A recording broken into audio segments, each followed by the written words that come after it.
More than happy. We can discuss. You want to discuss? Bring it. Let's do it. I was looking to see too. I did not write back civics idiot, but I did write back to one guy But who you emailed wanted us. to. You wanted to. What I said was, I'll the school board oversees the school. The city Yeah, oversees I the city. responded with his. Here's the website for the school board. Oh, you gave more information than I did. I just said, we have no jurisdiction. So I'll say that. Send. as I You make are it, always so. welcome to contact us with your thoughts. Which is Lisa speak for civics moron. But we didn't get all the fun of the phone calls like Jesse. No, but that's, oh, you actually did get phone calls? I got messages on Facebook and LinkedIn. The phone calls all went I think to Jennifer got all the. Emily and Jennifer. Emily got phone Okay. calls, yeah. Emily was on the receiving end of it. Hello.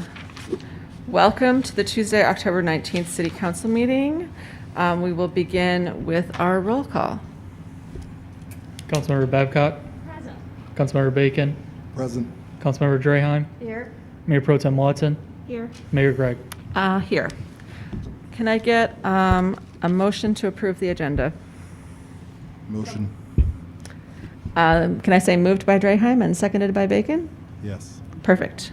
Approval of the minutes from the regular council meeting on the 5th of October, and I think we can move at the same time the minutes for the closed session meeting from the 12th of October. So moved. Moved by Draheim, Second. seconded by Mayor Pro Tem Watson. Does anybody have any additions or comments? All right, all in favor? Aye. Aye. That appears to be unanimous. All right, on to communications.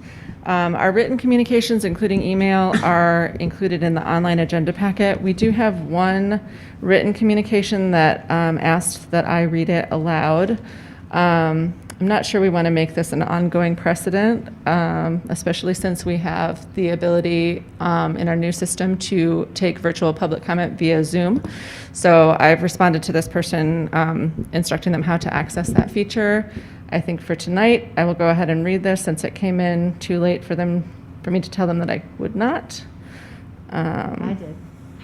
Oh, although Shannon's just tougher than I am, apparently. I don't know. I have a hard time saying no, although I can't find it now. Here we go. Okay.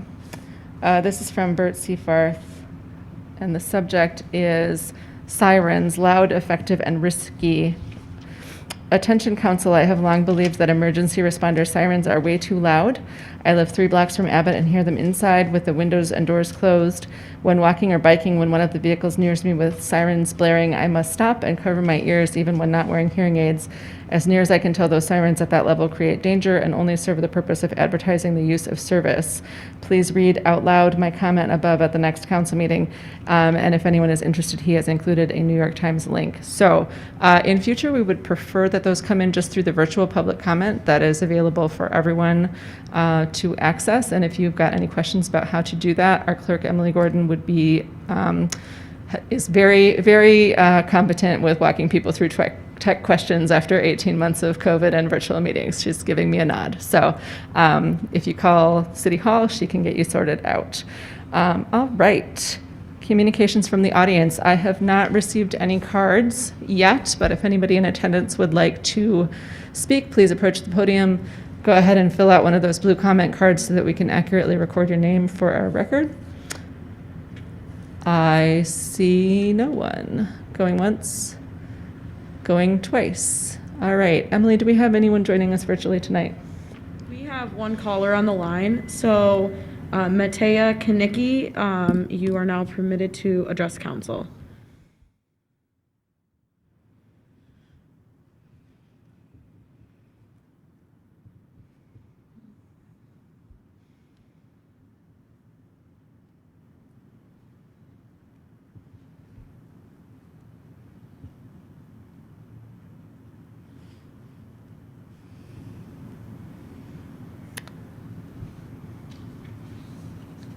Emily, can we give them one more shout out and perhaps, I can't tell if they're muted or not. They're muted. They're muted. Matea Kanicki, you are now permitted to address council.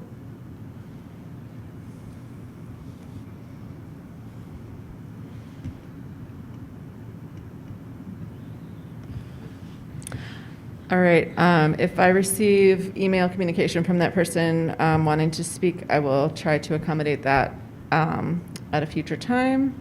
Otherwise, last call for in-person public comment. You can say anything. You can even tell us what a great job we're doing. That would be lovely. All right, no takers. Bummer. Okay. Communications from council members. Does anybody have anything they'd like to share with us tonight? Councilmember Babcock. First off, my office hours, town hall, but calling it a town hall because people will probably be talking about one topic and they'll be talking to me or at me rather than me talking to them, hence town hall and listening session. I don't think there's any significance in the title. We'll be 6:30 to 8:30 this Thursday at the East Lansing Public Library. Masks are required at the library. I will bring baked goods because that's what I do. However, for those of you who are abstaining from baked goods or would just rather participate from home, there is a Zoom link, and you're welcome to email me and I will provide it to you. Or there are some cards out and about, including at the library. And I thank everyone who's helped me put this together so far. We'll see how it goes as I Zoom link in a plumber from up north. And didn't want to show any local favoritism. We'll see how this goes. So thank you. And I had something else that was right on the tip of my tongue, but I'm going to pass that off to Councilmember Draheim or anyone else, and it'll come back to me in about 2 hours. We can give you a second chance as well if it comes back to you. Councilmember Draheim. I am abstaining from baked goods, which is really hard in the fall, so it's, that's... That sounds terrible. I'm so sorry. It does sound terrible. Well, we'll see how long it lasts. A couple things. We put out some recent information, just reminders about safety around scooters in this community. I am a huge proponent of micromobility and the scooters, but just use this opportunity to amplify that messaging that we put out about safety, riding at a pace that is reasonable on public streets, avoiding busy public sidewalks, and please, please, please, when you get off your scooter, take it off of the sidewalk. Please don't leave it on the sidewalk. Scoot it over. And then the plea I always make to people is, even if you're not the one that was riding the scooter, we get like emails and people saying, everyone's just leaving them on, in the middle of the sidewalk. If you see it, just move the scooter. Think of the person who's coming behind you who might be using, who might be sight impaired or in a wheelchair or something like that. So that.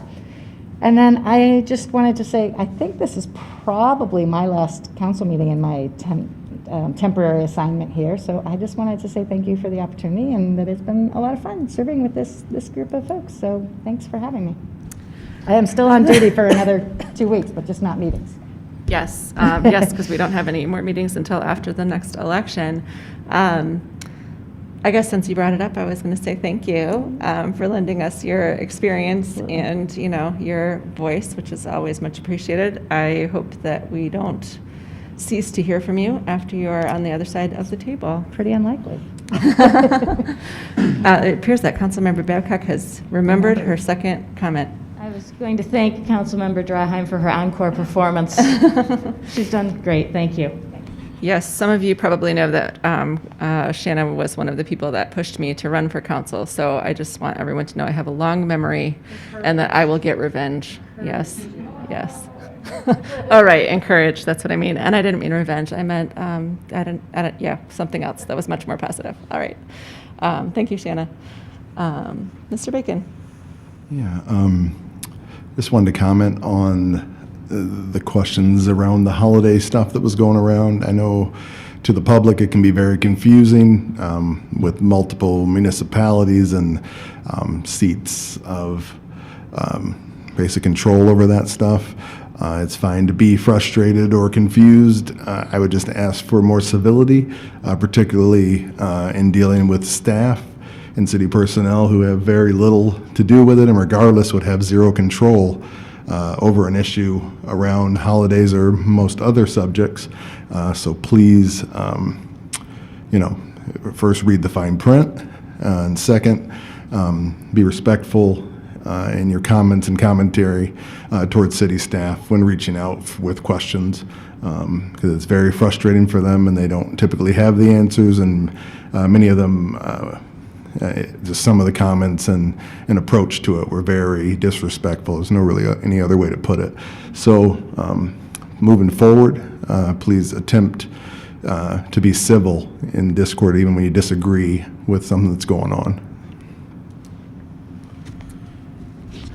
Thanks, Ron. Dana, do you have anything that you wanted? Yep. Cool. Today is my last in-person meeting in this term. And 14 months ago, I was appointed to East Lansing City Council.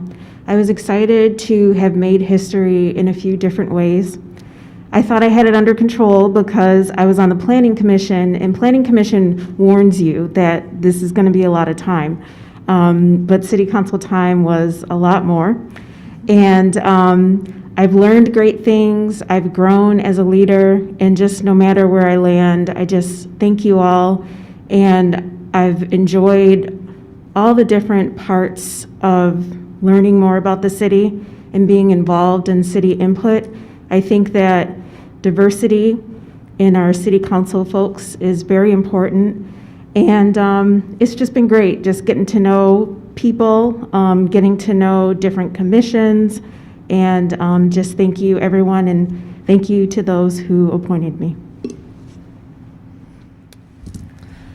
That sounded suspiciously like a goodbye, which I hope is not the case. There's a 2 in 5 chance that Councilmember Watson will be rejoining us after November 3rd, but It's this is my last term, my last day in person in this term, and that is my, yes, that's where I stand. perfect. Well, I have deeply enjoyed serving. I have really enjoyed serving on this council, actually. I guess this is kind of, I wasn't really expecting to have this kind of weighty feeling, I guess, at this council meeting, but with Councilmember Draheim pointing out that this is possibly her last meeting, and 2 of our members up for re-election, whatever this council looks like going forward, it will look different than this. We'll have at least 1, possibly more new members. And I just want to say that we have served in a, gosh, it's been a while since I cried during a council meeting, so I guess I might be breaking that streak right now, in case, yeah, anyway, bear with me. But this has been a truly intense period of time to serve in public service. I know from talking to other other people in other communities in similar roles that we are all feeling very stressed, being called upon in this moment. So, thanks. Whew. All right, time out for a second, and I'll regroup. If anybody else wants to talk awkwardly while I get myself under control. Whew. Okay. Well, anyway.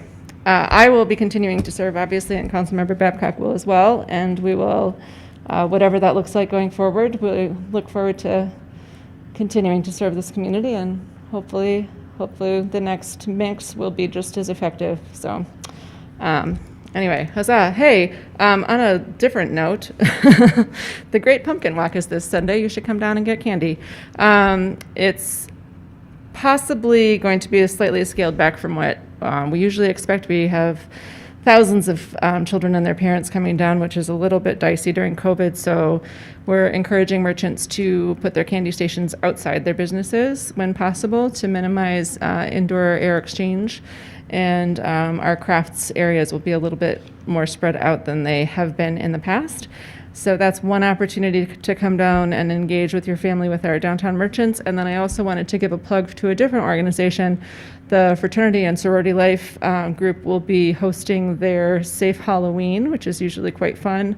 They close down MAC Avenue, and there's usually some toys and things out with in our kind of our Greek area there, and that is actually on October 27th. Things just didn't line up this year to have both of those on the same date, so you get 2 possibilities to come downtown and get your candy on. I also wanted to express, kind of piggybacking on Councilmember Bacon's comments, I know that our school board members, who are a similarly elected body, who is in their case entirely volunteer, in our case almost volunteer, are getting a lot of grief for something that the district decided, which is to to move the seasonal holiday celebrations out of the schools, which I actually agree with, although I'm sure that's going to reopen the floods of hate mail. But I think it's been controversial within our community, and that body is getting a lot of grief for it. So I would piggyback Councilmember Bacon's comments that you don't have to agree with things, but it's always best to do so in a civil manner. That's all I've got tonight, I think. So, Mr. Bacon. Forgot to acknowledge both the engineering staff and the city on the pop-ups and the successful communications to the neighborhoods, the positive. It's really exciting to receive positive email in general, and people sending in good comments and feeling like so many of their questions were answered, and that type of thing going forward. So I consider that successful. Can every question be answered in that form? Probably not, but a lot of people came away feeling like they had gotten some of the answers they were looking for. So I just want to thank you guys for successfully doing that outreach. I know it's very difficult, but thank you for stepping up and getting out there and doing that. And we'll continue on these areas of infrastructure in general. And of course, the flood, we won't back away from it. We'll continue to address it and talk about it whenever anyone in the community wants to. So thank you guys. Councilmember Babcock. While you're on Halloween, have we, and perhaps this is for the city manager, have we set Halloween trick-or-treating hours yet? I get this question every year, and I never know. So. It's 6 to 8 p.m. Is that, can someone nod to me if I'm wrong? 6 to 8 p.m. That's typically the date time always, so it's on Sunday at 6 to 8 p.m. Okay, thank you.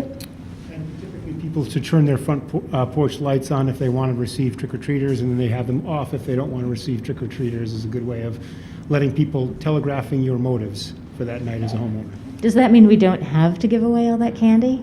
Yes, you can keep it for yourself, Councilmember Babcock, if you are so inclined. That would be yes. evil. I'll give it to all of your children, so they're all hyped yes, up. please do, because I sample Yeah. freely from their bags as a tax for grazing them. All right. I feel like I had another comment. We are getting squirrely today.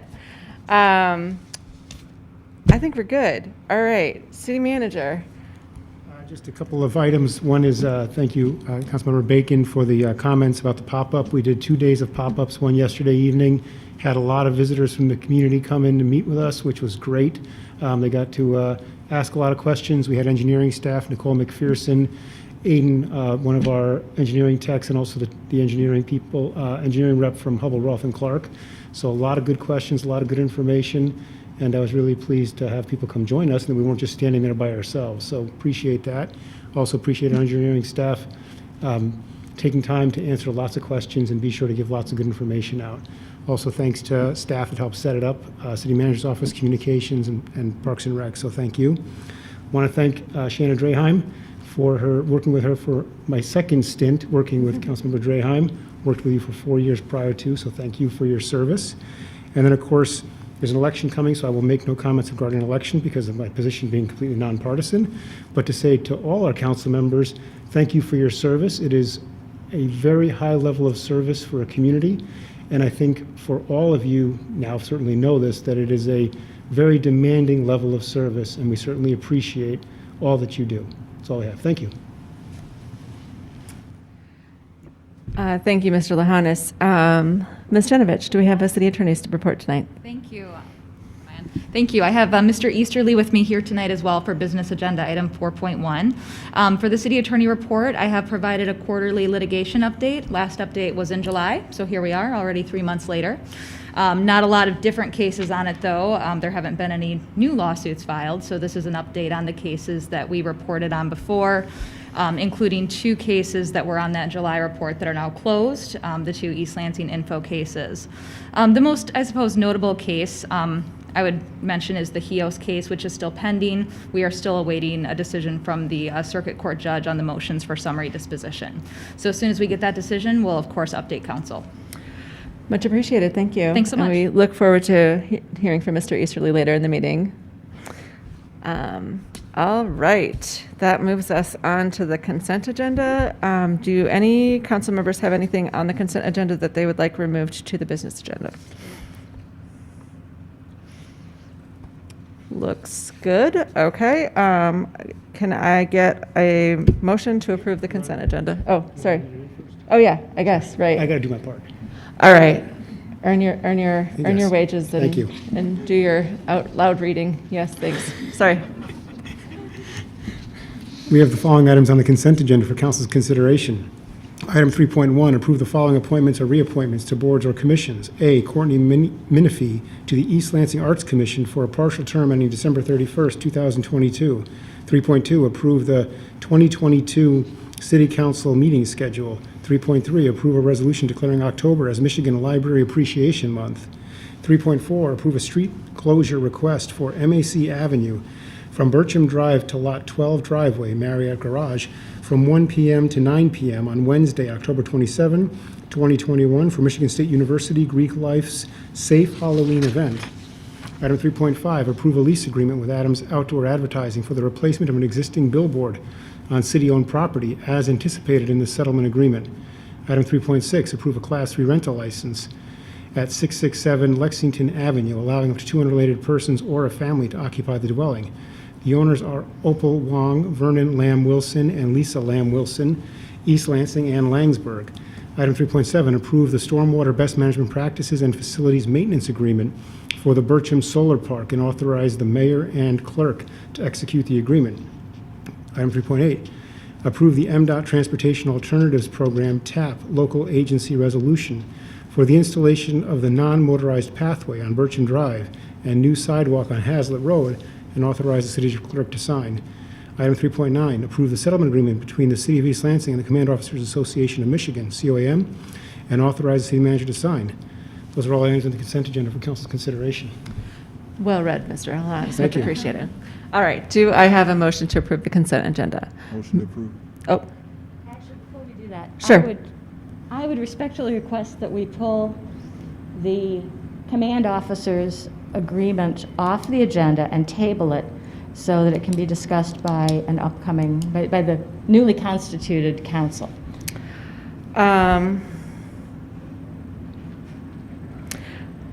I get, I guess, should we get a second before we can discuss that, or Actually, can I make a comment? I guess because that is a labor agreement, and that really is, I feel like, the purview of our HR department and the manager that directly oversees our employees, I kind of feel like that dishonors the work that they've done, since it's really not a council-weighted matter. I mean, it is, all things are, but I kind of feel like there's not a reason to delay these employees kind of, anyway. So I am not going to second that, and somebody else I could. defer to the city attorneys at the end of the table, but I think we need to have a second before we discuss. Is that Okay. correct? Oh, sorry. I guess I already did that. Sorry.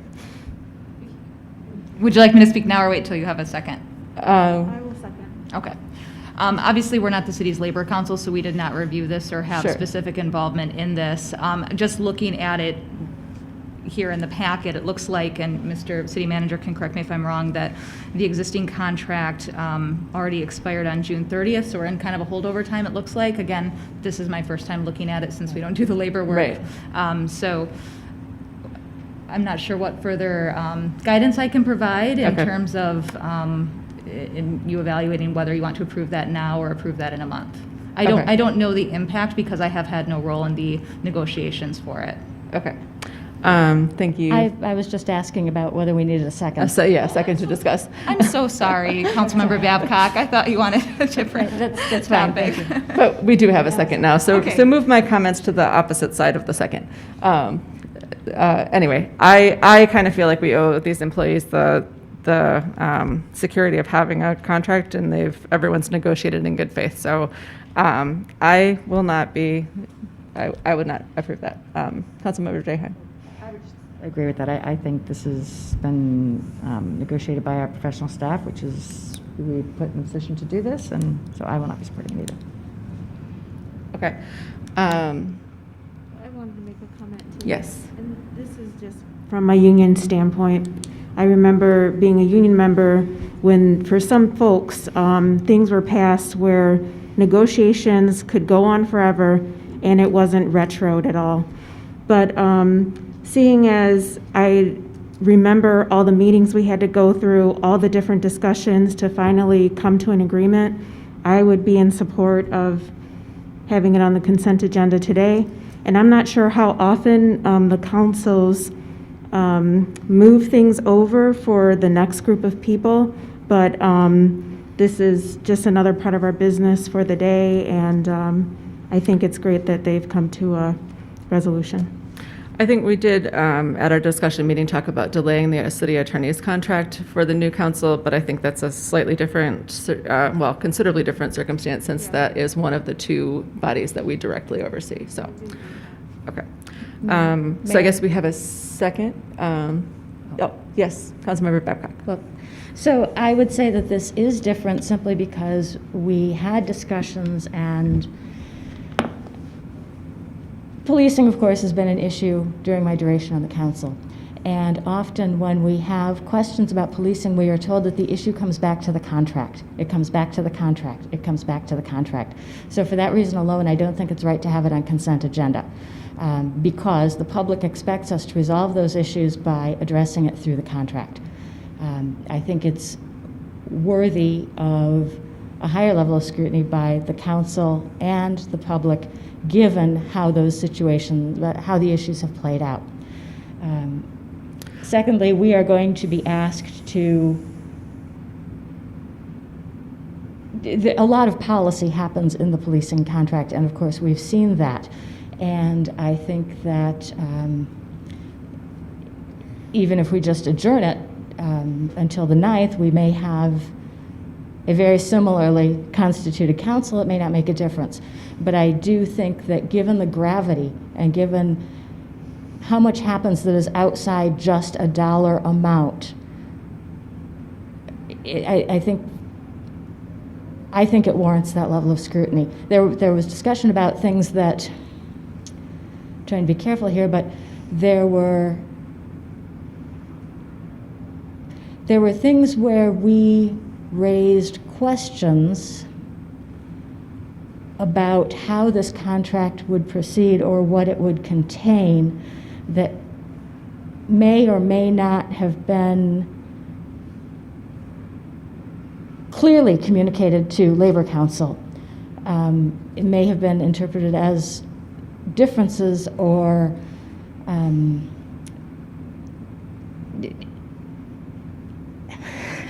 trying to not say, but because of those conversations, again, and because of what happens when this particular contract is in place, I think it matters. And I do know that this is retroactive.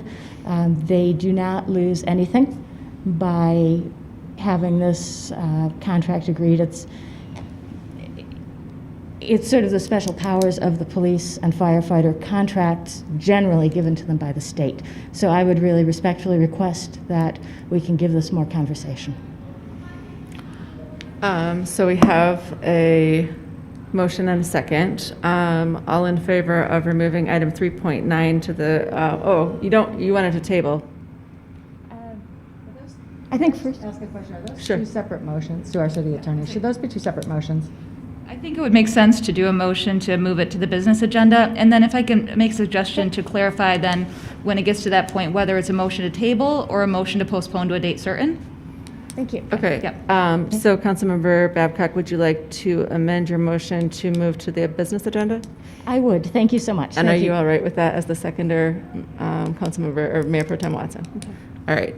All in favor of moving item 3.9 to the business agenda, please say aye. Aye. All against, same, aye. So that was 4-1, I think. Did I see that, Jackson? Okay. All right, item 3.9 will become item 4.4.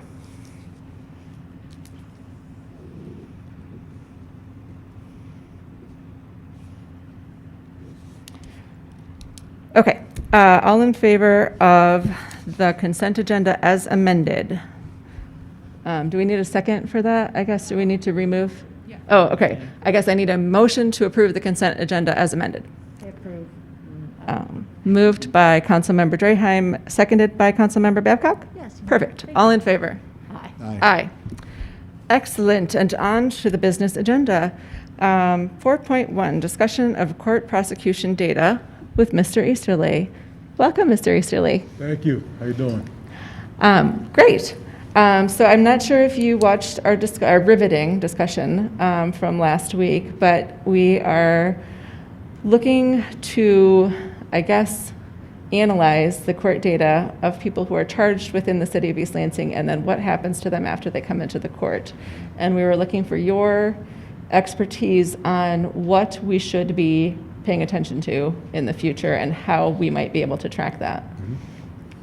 I did have an opportunity to watch the discussion last week. I also reviewed I think what was referenced was the Ingham County report, and I did have a chance to review that as well. Mr. Easterly, can you pull your microphone towards you just a little bit, please? Is that better? That is much better. Yes, thank you. I said yes, I did have a chance to watch the discussion last week, as well as review the report that came out of Ingham County also. And I think there are probably a couple of different places that question leads us. Number one would be what cases are charged and how cases are charged. The question as it relates to prosecution is probably smack dab in the middle. And then, of course, you have the judicial portion as it relates to sentencing and those types of things. So I guess you've been prosecuting our cases now for 18 months about a year. Yeah, right, because it was a year contract. And I guess, I don't know, we are looking for some insight to that seems, we have obviously addressed our police policies to some extent, not in completion, but we've begun that process. And I think we are aware now that we need to follow it through. So I think, would you be willing to just field some questions from council members, perhaps? Absolutely. All right. Does anyone have any questions for Mr. Easterly in regards to our prosecution data? I have a comment. Mayor Pro Tem Watson. I actually sent some questions to Mr. Easterly, so I can read them aloud, or or you have the questions. I don't know if you just want to address them or how you would like to do it. I'm happy to do that. The first question was, what is the current tracking by race, gender, and residential status? I take that to be tracking from the prosecution standpoint. The quick answer to that is there is not tracking. It's not data that we have a system in place to track. I think coming in, we did not inherit that sort of data to continue, and there's certainly a labor component to tracking that kind of information, which the city should take into consideration with any directive, I think, going forward. I do know that from a charging standpoint, let me take one step back and say that there are two ways that we receive a case. First, the police can issue a citation, which can either be for a civil infraction or a misdemeanor, or we can receive a police report in the form of a request to review it for charges. Sometimes that is a request to issue charges on behalf of the police. Sometimes it is simply a administrative step, and the police may even say in their report, we don't recommend or we're not seeking charges on this matter. At that stage, there is a lot of data that goes into that police report. And I do have some familiarity with the statewide records management system, but that is not a tool that we have access to. And so, I would defer to the police, but you can glean some of that information from that system. But for what it is that we've been able to do in this last year, we don't track by race, we don't track by gender, those sorts of things. I would also say that because of the timeline that we were here, I would say about 60% of the cases that we have dealt with over the last year have been cases that we did inherit. And so from a tracking standpoint, And the other part of that, I think, for this last year is that we were in a pandemic, and so the numbers of cases were very, very low. Our job, once we receive something like that, once we receive either a citation or a request to issue charges, really your prosecutor is going to look at the behavior and the conduct. And it should not matter to your prosecutor, I believe, at that point, whether that person is black, white, male, female, that sort of thing. You're going to look at the conduct that's alleged and the circumstances surrounding that and make a decision whether or not to move forward with that case. I do think that based off of what East Lansing has been very vocal and intentional about, we looked at those cases with a heightened scrutiny. From a number of different levels, but I think that the information that I would be able to share, about that is more anecdotal and not quite data that I could hand over, if that makes sense. So how can we improve this type of tracking? And I want to also add age, because we have the students in this area as well, and I want to add that to the data that we track. But how can we improve the system? What are some easy ways to do it and some harder ways? I think the easy way, number one, is, again, that information is already in a database somewhere. And I think you can glean that from that database, the police database that has that type of information. If you were to direct your prosecutor to begin to track that same information, I believe that's possible as well. There's not currently a case management software that we use that tracks that sort of thing. Even if we had a case management software, that still would be a little bit of a labor-intensive, I think, thing to do to take and put that information in there. But if you ask for it, I think it could be provided to you. Councilmember Drahan.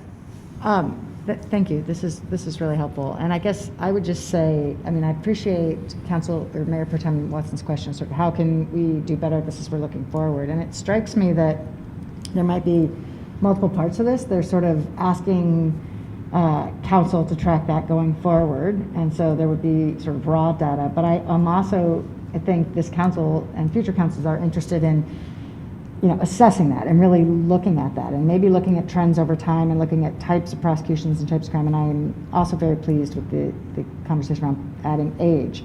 I think there may be an opportunity here for some partnership and education of students and maybe engaging with MSU or other even law schools to see what we're gleaning from this data and to really do some of that analysis and have that be an educational opportunity, not only for this elected body, but also for students as they are moving into practice, whether that's in public safety or in law or whatever that might be. So I guess I think it'd be great to include that. And I assume from hearing Mr. Easterly, and again, that if that data is available sort of in a raw form, tracked by an attorney, by the city attorneys, that could then be shared.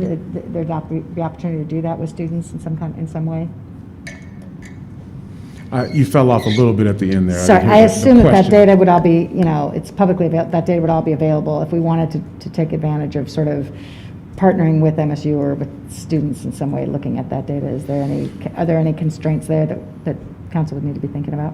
No, literally just, I think, the labor component of it. It would be a matter of looking back at a police report, for instance, right, or a ticket to see what demographic data is included there. One component that I would point out is probably the number of unknowns that are placed on. So especially as it relates to race. You see a lot of unknown listed on incident reports, police reports, that sort of thing, and perhaps some direction there. But yes, the data is there to be gleaned. What was your hand up, It was. Councilmember Babcock? Thank you, but I can wait because No, it's go a little ahead. off. Okay. No. So one thing I've thought about, and I think it came from you, Mr. Easterly, in a meeting some time ago, and I believe our very, very able court administrator, Ms. Evans, who is in the courtroom. There she is. So we have considered a pre-prosecution diversion program, which would give, well, generally how they work is they allow people to kind of sort of fess up to something that's not a crime, go through a remedial program, and then they are never charged, and of course don't have a conviction on their record. So the idea would be, oh gosh, let's use our favorite scooters. Say somebody parked say somebody ran someone down with a scooter, and they happened to be inebriated and they were underage, and we said, look, there's some responsibility issues here, bub, with drinking under your underage, and we're going to send you through sort of an alcohol awareness class. We're going to make you write an apology and maybe pay the co-pays of the person you ran down to that scooter. But you won't be charged criminally if you complete this in a certain amount of time. I would very much like to see that come to fruition, and while I don't know what's going to happen here with our relationship with Foster Swift and our prosecution, I think knowing that you have given that a lot of thought and knowing your work relations, I wonder if at some point this council and Foster Swift, particularly Mr. Easterly, would entertain the notion of creating a contract that would allow us to do that.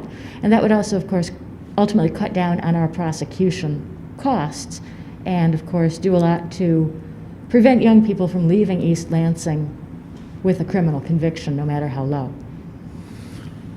I think that probably about 85 to 90% of the cases that we see at the city attorney level are divertible offenses. Okay.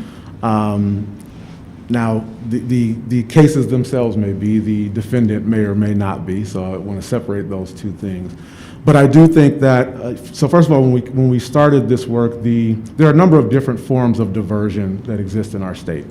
If you are a first-time domestic violence, defendant, there is a statute 769-4A that, you're put on a term of probation, and there are some steps you have to take, and then that is a sealed record. There's a diversion program if you are under a certain age, the Holmes Youthful Trainee Act.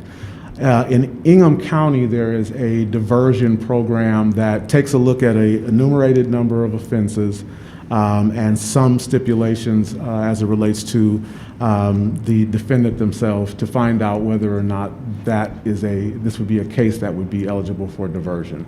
I think very much that we could do that here in East Lansing. I think most of the cases that we see, most of the ordinance cases, all of the cases here are misdemeanor cases, 93 days, $500 fines maximum. So a good majority of these cases are divertible, which would help in a number of ways. I think it would stabilize questions about fines and costs. I think it would stabilize some of the costs that are associated with prosecution and court and that sort of thing, and certainly would meet the goals of having people not obtain criminal records when they should not. I do think that it would take partnership with a number of entities, and there are a number of different considerations there.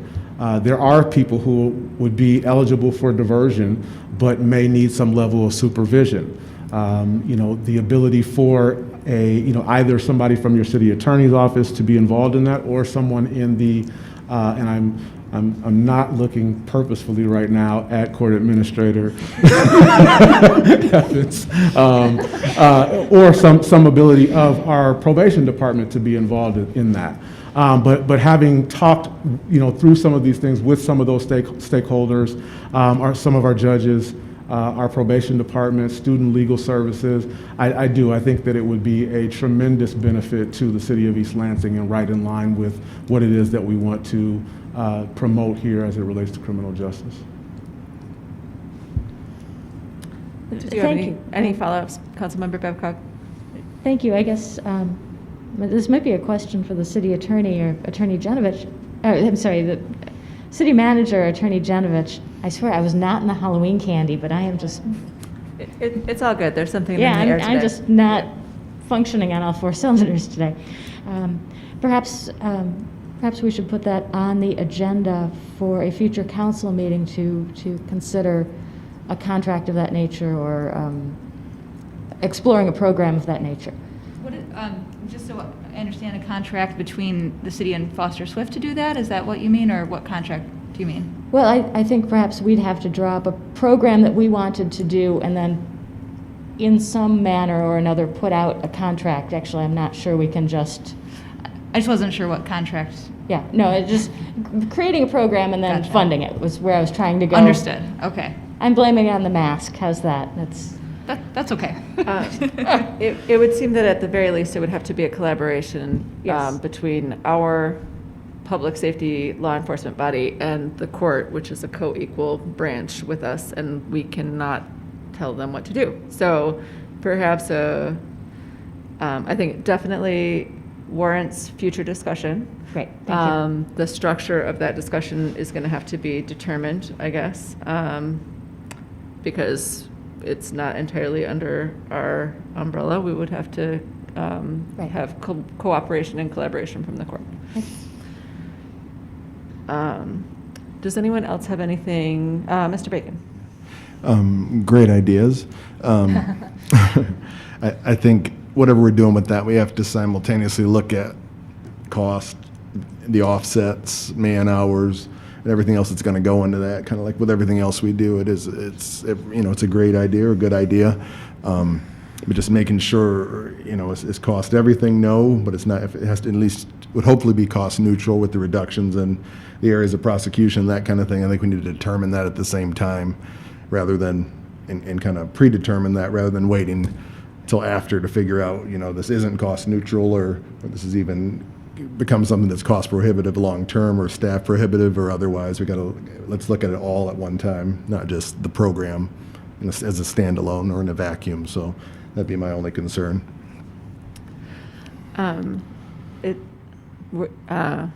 I guess, was that directed at Mr. Easterly, or was that just a comment? Sorry. That was a general comment Perfect. about spending money Yes. and staff hours. That multiple.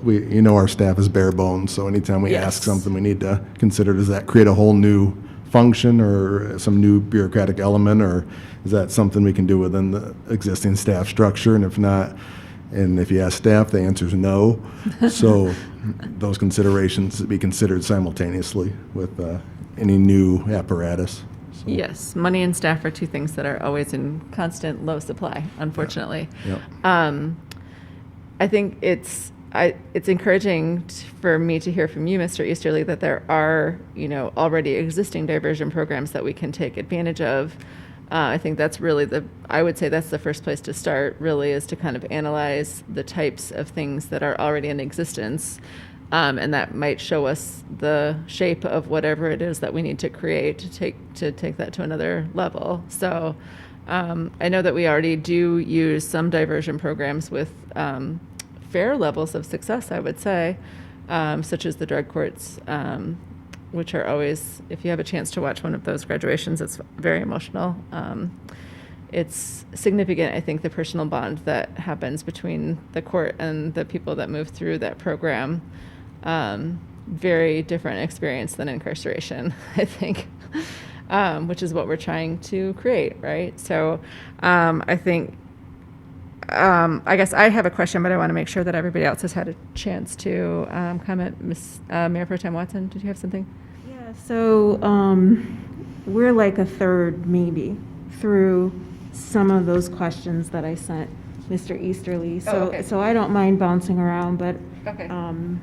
Do you want to go back to your questions and yeah, back to your list? Perfect. question and a comment. So I'll ask the question and then I'm going to make a comment. So the next question is, if we were tracking like charges, plea deals, sentences, and in what I sent you, the citations and fees were mentioned, is there one that stands out that maybe is more trackable, or like, can you break down if you think, or if you would recommend that we look at it from a charge or plea deal, sentence, citations or fines? And I'm sorry, before you answer, I wanted to make a statement. I work for county government, which isn't, county government, city government, federal government, state government. we have to track our data.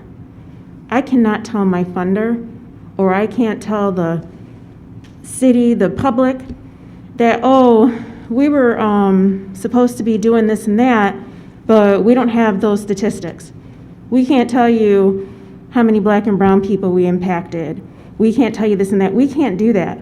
And so, like, I come from a place where I'm like, this is trackable.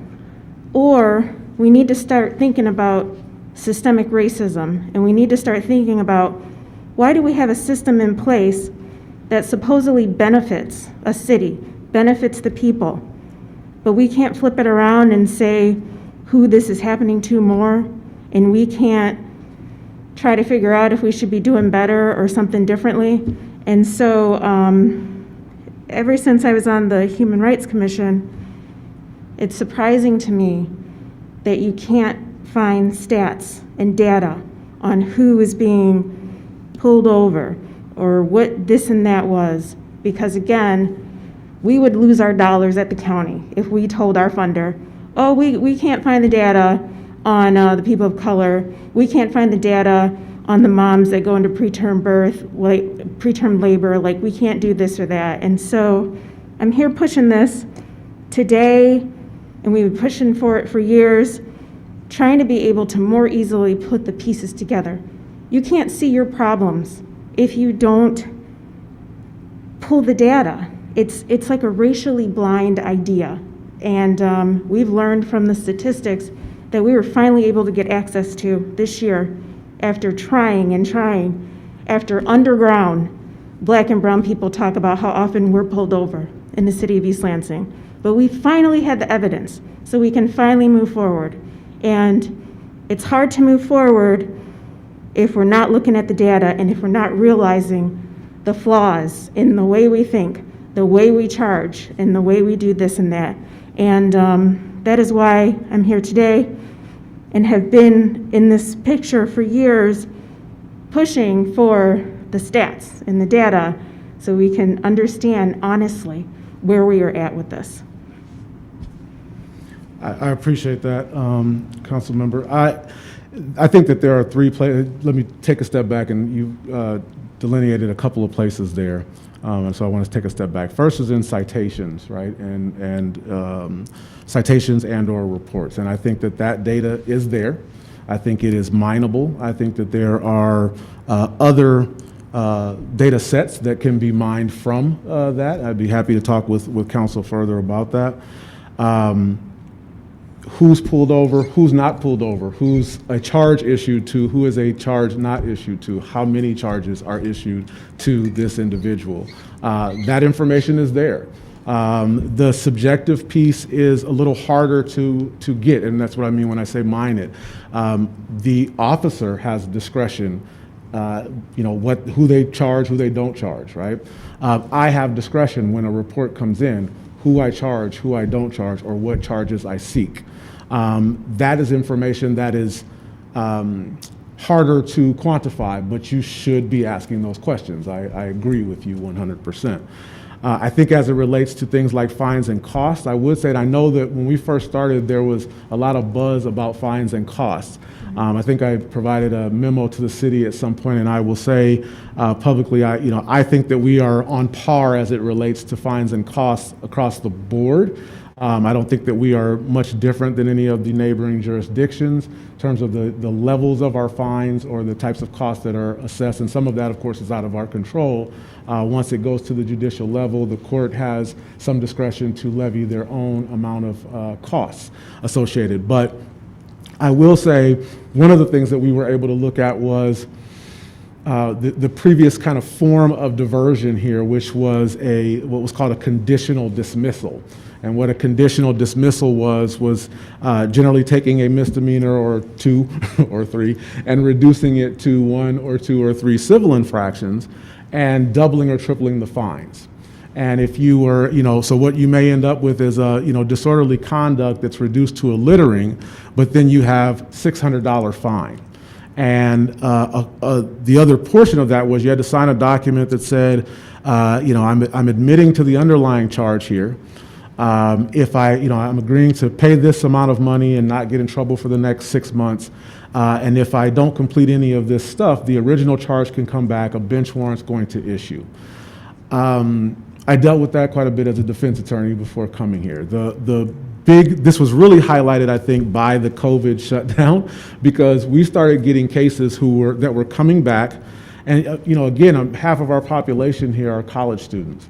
So here's someone who graduated, left town, had $50 left to pay on their conditional dismissal, forgot all about it like any of us would when we crossed the tassel and threw the thing and went home. There's no forwarding address for what my home address is. And so all of a sudden there's a bench warrant for my arrest, and I'm back up on a case for a DWLS and a disorderly conduct.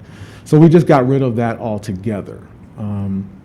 I think, again, most of the things that we are coming across are either, divertible, or you have a plea agreement structure or matrix that works. Now, every case is dealt with on an individual basis, and so it's not that I see, one DWLS and say, oh, I'm going to give the same deal to this same person every time. That's not how it works. You should be looking at things on an individual basis. If the person's got 6 of them, we definitely want to discourage you from coming back through East Lansing. You were probably here drinking that night, by the way. So we want to discourage you from coming back through East Lansing and driving without a license and without insurance. But as it relates to just a basis of a plea structure and the fines and costs that are there, I think they're very stable for what we do in East Lansing. The other component that you mentioned had to do with sentencing. A huge number of cases, 90-something% of cases, are resolved by a plea agreement. And so that plea agreement is always going to, include what the person is pleading to. That is also going to include sometimes certain costs and fines and costs. Sometimes we will involve ourselves in the sentencing component, and I will say this, our judges will honor that. I've never had a plea agreement rejected unless something changed. Perhaps the defendant couldn't lay a factual basis for the charge that we offer to, or that sort of thing. But most of that goes in front of our judges already taken care of. A lot of times we'll leave certain fines and costs off. If it's staying at a misdemeanor, we just leave that off, and that's up to the judges. I can tell you, both from my time as a defense attorney and in this last year as a prosecutor, we have very fair judges. I think that they do well across the board. They have. I've got a new judge. I haven't been in front of our new judge very often, but our last 2 judges, very different personalities and that sort of thing. But I think that you do see equity for the most part at the sentencing stage. I think I'll leave that that part there. Mayor Pro Tem Watson, did you have more items on your list that you wanted to move through? There are a couple other questions. If you want me to just kind of move through, I'm happy to do that.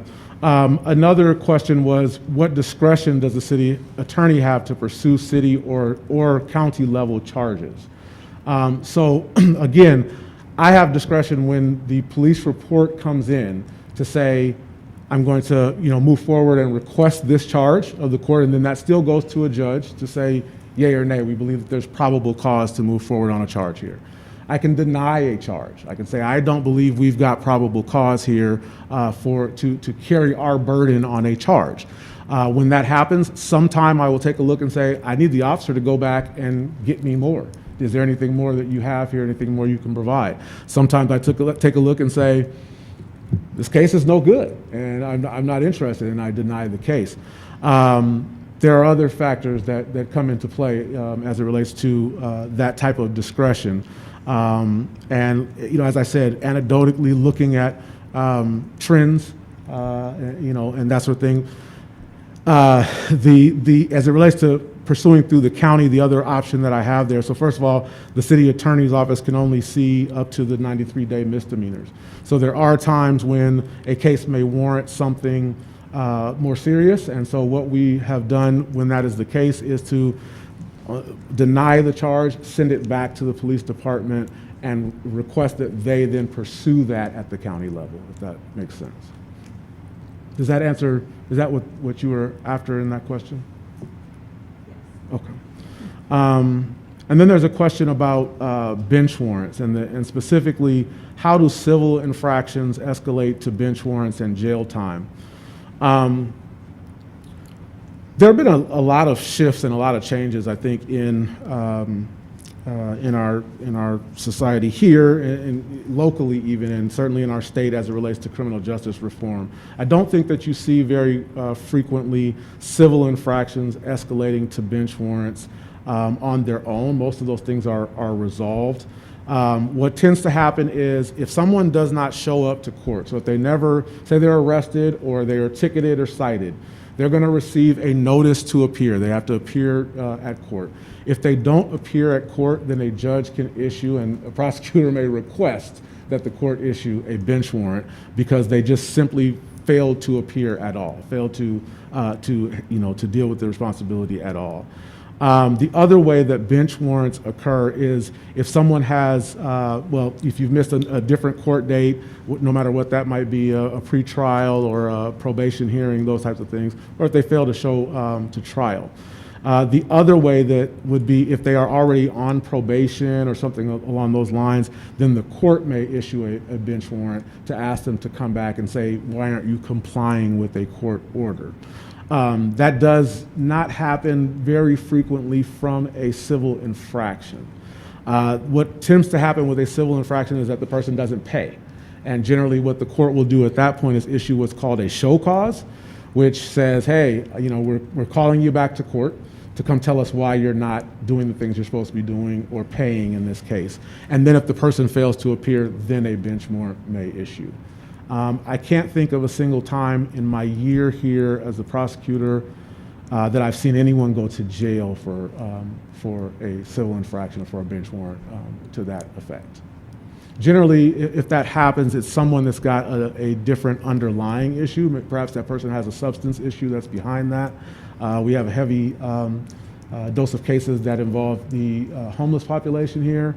Sometimes people will opt to go to jail rather than pay a fine. We see that quite frequently.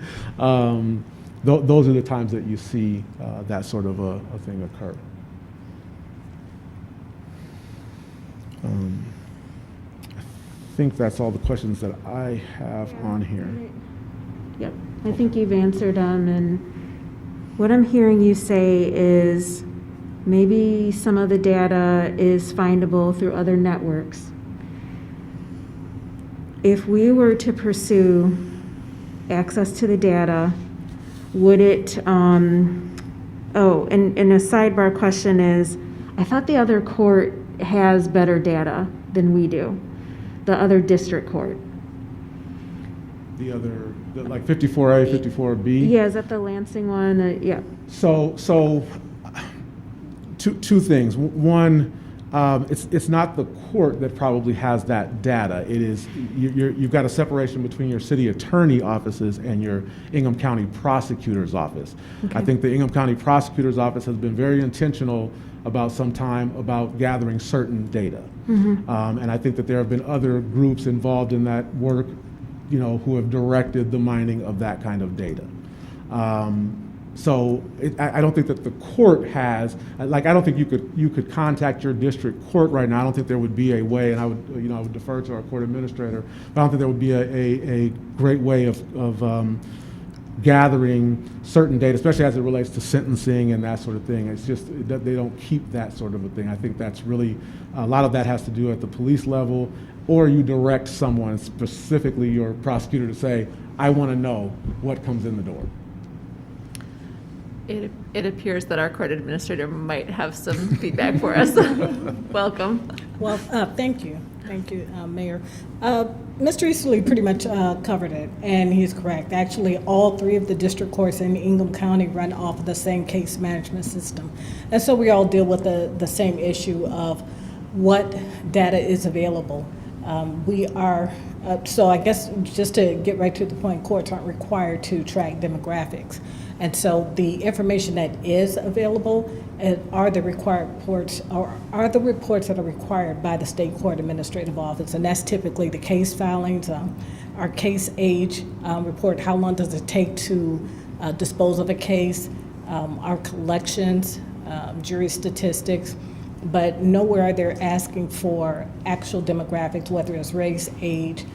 Residential status is going to be a little bit tricky because there's no field for that. I mean, unless you're pulling a report that just lists everyone's address and someone going through it manually, which would be what would happen here. If we were to pull a report, someone would have to go through manually and calculate those statistics in order to give you something that's close to a viable report. Also, I think it's also important to note that the court serves the city of East Lansing, but we have at least 3 law enforcement agencies that file citations or complaint warrants with us. And so other than East Lansing, we have Michigan State University, we also have the Michigan State Police. And so you can ask for data, but just understand that it would be incomplete unless you're asking for everyone who files with the court. Other than that, I think unless you have something specific that you want to ask me, I just wanted to make sure that it filled in with what Mr. Easterly said, especially since I'm sitting in the audience. I do have a quick question before you leave the podium. Can you give us an idea of the volume of cases that move through our court? Just very ballpark. I know last year was weird. Like, are we talking, I mean, I know it's thousands, not dozens. Oh, I should have pulled the case filing report for the, I can't give you exact numbers. All I can tell you is that since the pandemic, our case filings have dropped by half. Okay. And that includes parking citations. And so, Right. we also process those. And so, but for the most part, as Mr. Easley said, with the civil infractions, those cases move pretty fast.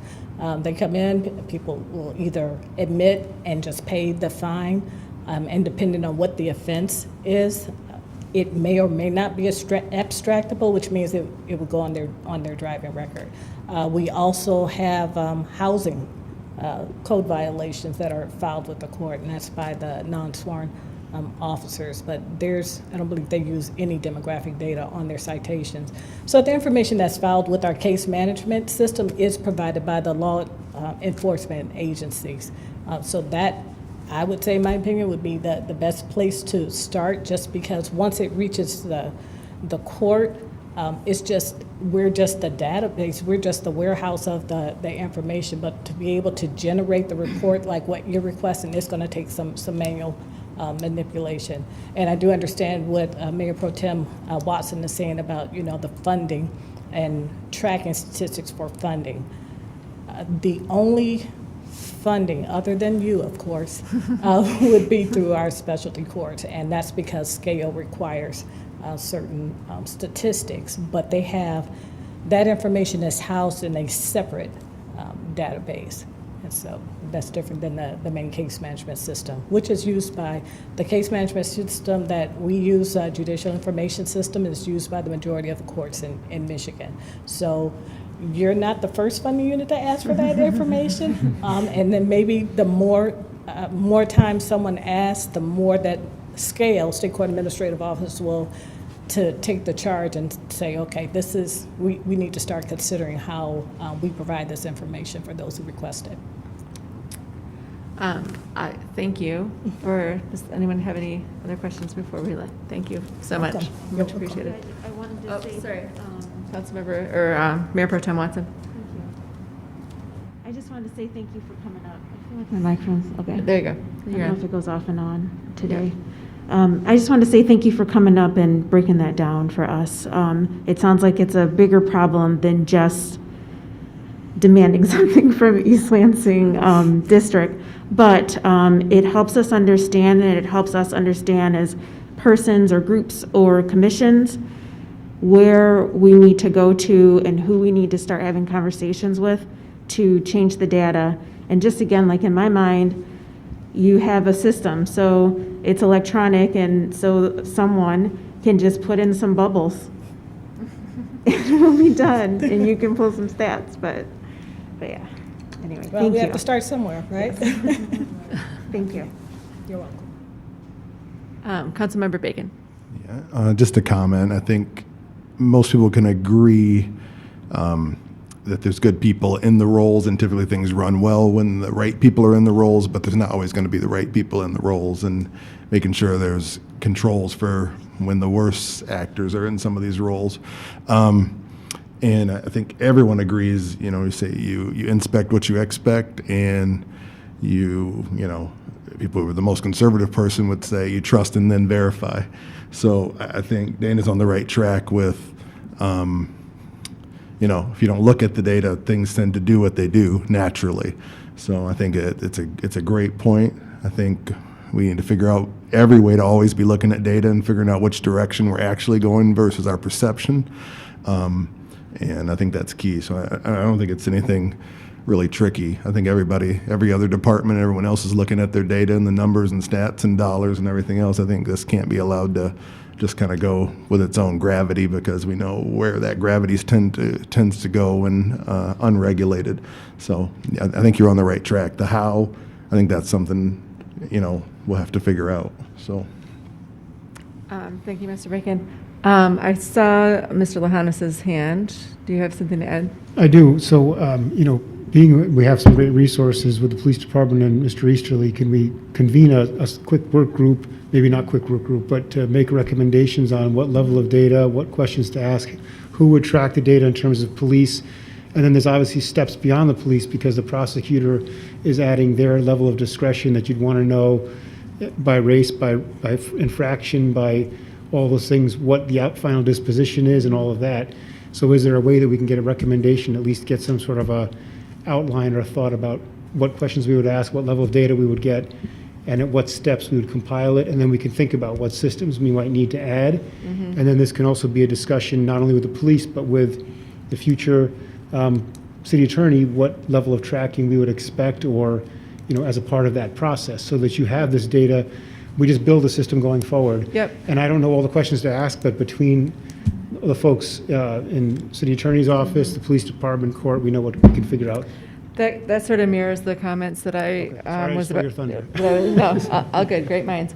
I think, it's significant hearing Mr. Easterly's comments and then hearing from our court administrator that, I think it's not surprising perhaps that the county prosecutor's office has better information than the court does due to that system, and that, essentially we are looking to recreate that same process here. I think our concern as a council and our concern as a greater community is we want our public safety officers to be doing good, not harm, right? So, and I think I have had the privilege of meeting many of our public safety officers. I think that generally speaking, that is the attitude that they approach their work. Where can we depart from the path that has been established so that we can divert people from a negative outcome when they encounter either our public safety officers or our prosecutor, and put them onto a path that leads to improvement as opposed to complications. So I think we want to know how we are impacting people. So we want to know how our officers are charging them, and we want to know how our prosecutor is prosecuting them. And I think that's the best place for us to start. It looks like we can take some clues towards from the work that the county prosecutor's office has already done for us. It looks like they've perhaps come with a template, but I think we can also look to your experience, Mr. Easterly, having worked within the system, and then where can we do more good, basically, than harm. Good to our community, obviously, by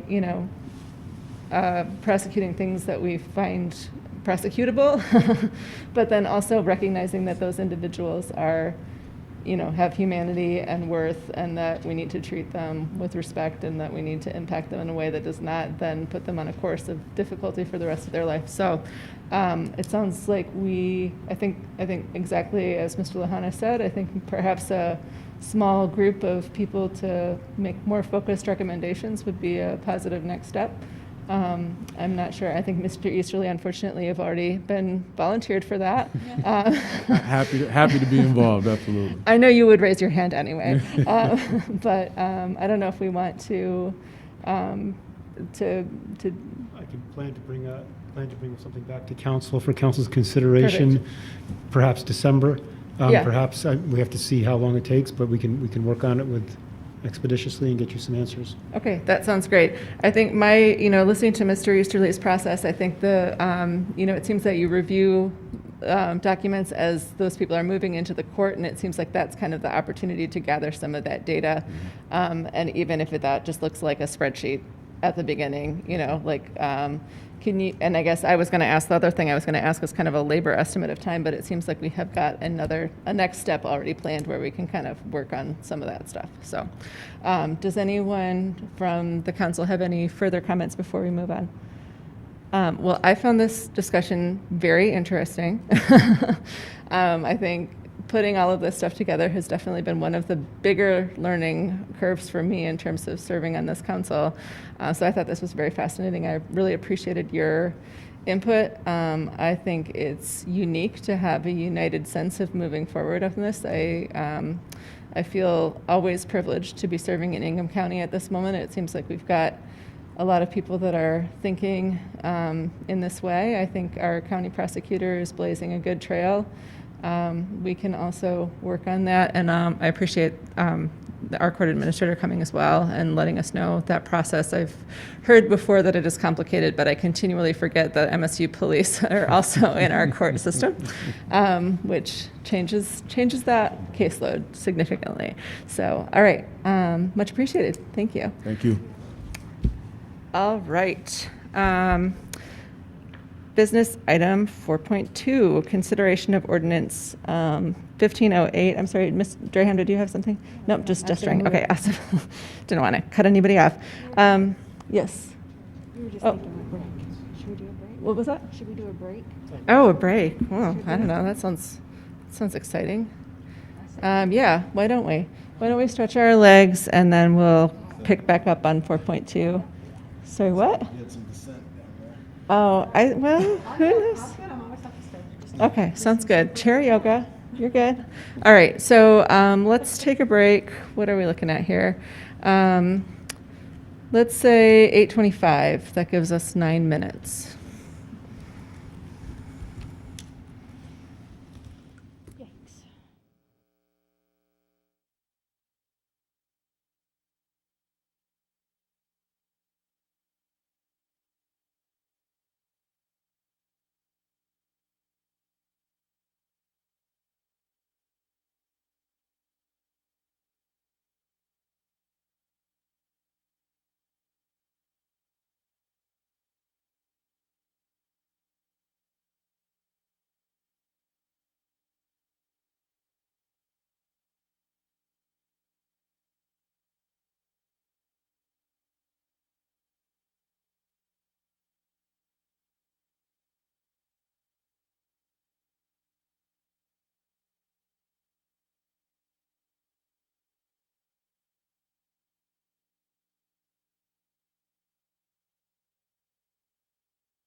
All right, welcome back. After that well-earned break, we are going to jump right back into business agenda item 4.2, consideration of ordinance 1508, an ordinance to amend section 22-32 of the city code to prohibit hair-based discrimination. My staff contact for this is our very own Elaine Hardy. Welcome to the podium. Good evening, Mayor and Council. This really is a very straightforward item. It was introduced on October 5th in a form of resolution to amend the ordinance with the language that is attached to the agenda. And tonight, we're just looking for approval of it or adoption of it. Because I don't have my agenda up, do you want to just read that just for? I am happy to. That'd be awesome. To do Thanks. that. So, section 22-32 of the city code, and the definition is amended to add the following definition to be incorporated into the section in the alphabetical code. And so, the amendment would then read: race includes traits historically associated with race, including but not limited to hair texture and protective styles. For the purpose of this definition, protective styles includes but is not limited to such hairstyles as braids, locks, twists, and knots. Thank you. Much appreciated. I think we had some discussion when this was first brought up just about generally being in favor of it. I think we are any gesture that we can make to make any of our employees more welcome and secure in their workplace is, I think, warranted. Hopefully, by extension, our community will also feel validated. So I would move approval of this, or Mr. Lahanas. Just one thing, that this is expanded to the human relations ordinance to the city, but Yes. we've already done it for the employees. I Right. think you know that. I just think Yep. And Yep. so, as our city manager indicated, just by way of background, in May, this was adopted pursuant into our personnel policies. This would expand that definition and with our human rights ordinance to include people who do business within the city of East Perfect. Lansing. And just by way of background, a similar resolution was passed this past fall with the United States House of Representatives, and it has been introduced by Representative Sarah Anthony in our State House. So, I was aware of Representative Anthony's work in that regard. She's doing great stuff. yes. Awesome. Well, I think with that clarification, thank you for that. I will move approval. Do I have a second? Seconded by Councilmember Babcock. It may have particular significance for another council member, and I will not second if Councilmember Watson would like to. She gave some pretty impassioned comments on this previously. Yeah, I'll go ahead and second, and I'm going to make a comment again. Perfect. We'll record Councilmember or Mayor Pro Tem Watson as Thank the you. second. And feel free to express yourself. Yes. As a person of color and as a mother of 3 children with curls and kinks, I am aware or have been aware of braids, locks, twists, and knots.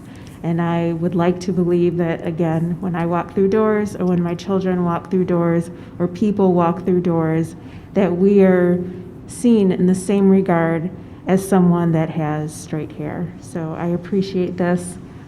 Thank you, Elaine. Thank you, everybody.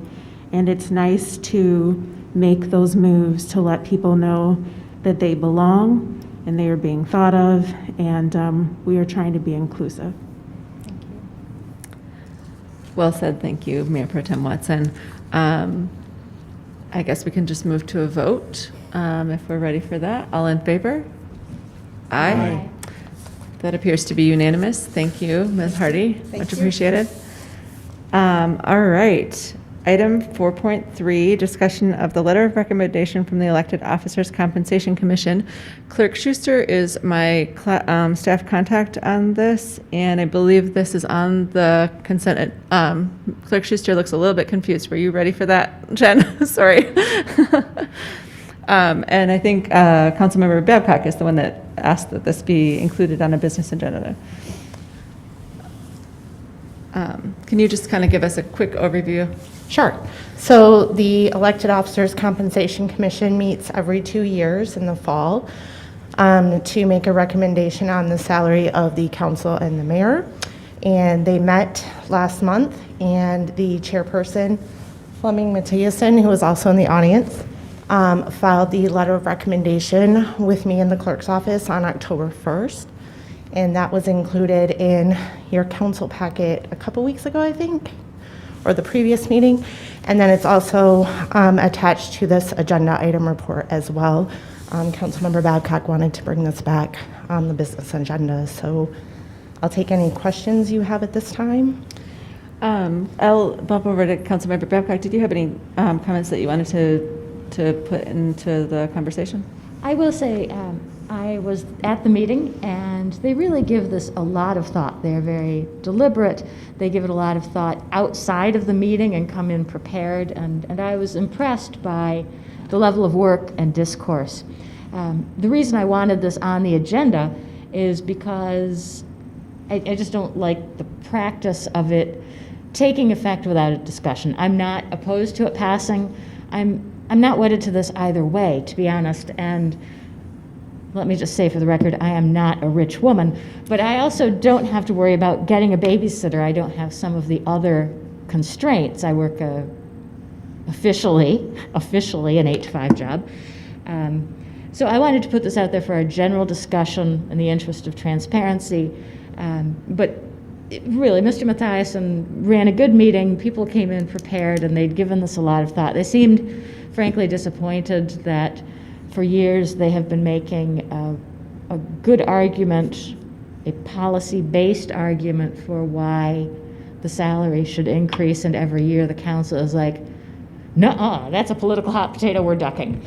So we're not ducking it, we can discuss it again. I was impressed with the commission, but I have no feelings on how this goes either way. I just wanted it done in public.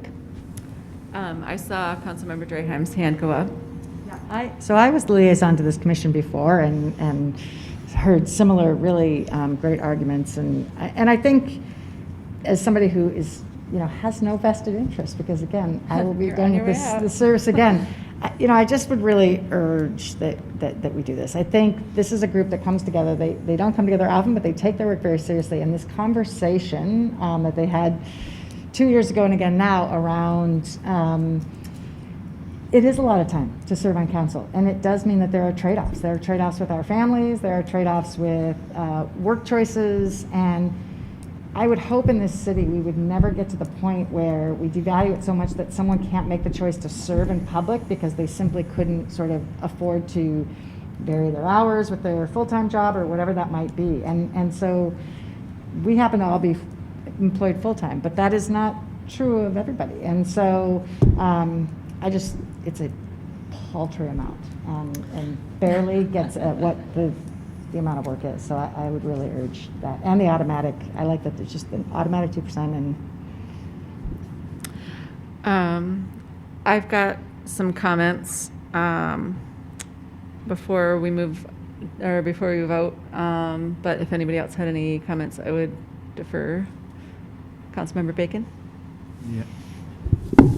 Yeah, this is very similar to people who do other things. I look at coaches, referees, things like that aren't, frankly, I'm one of them, not nearly as important as what's taking place in a lot of ways up here and the type of impact that's being made up here. And from my perspective, I want more people to be able to participate and feel welcome into the process. And I mean, from someone who's campaigned and doing all it's very complicated on top of then the issues of actually being administrating and doing those types of things.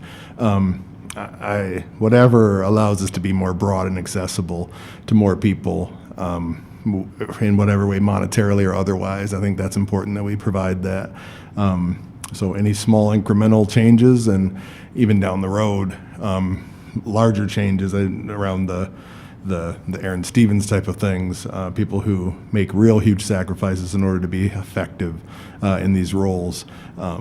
So I think this is a great discussion. Thank you for the Commission on Compensation for taking this very seriously and putting the time into it. And yeah, I think there could be a more broad discussion around this in the future, around mayoral and council compensation, to get more involvement from other sectors. So that's it. I see Councilmember Babcock's hand up. I would like to say that, is that recording?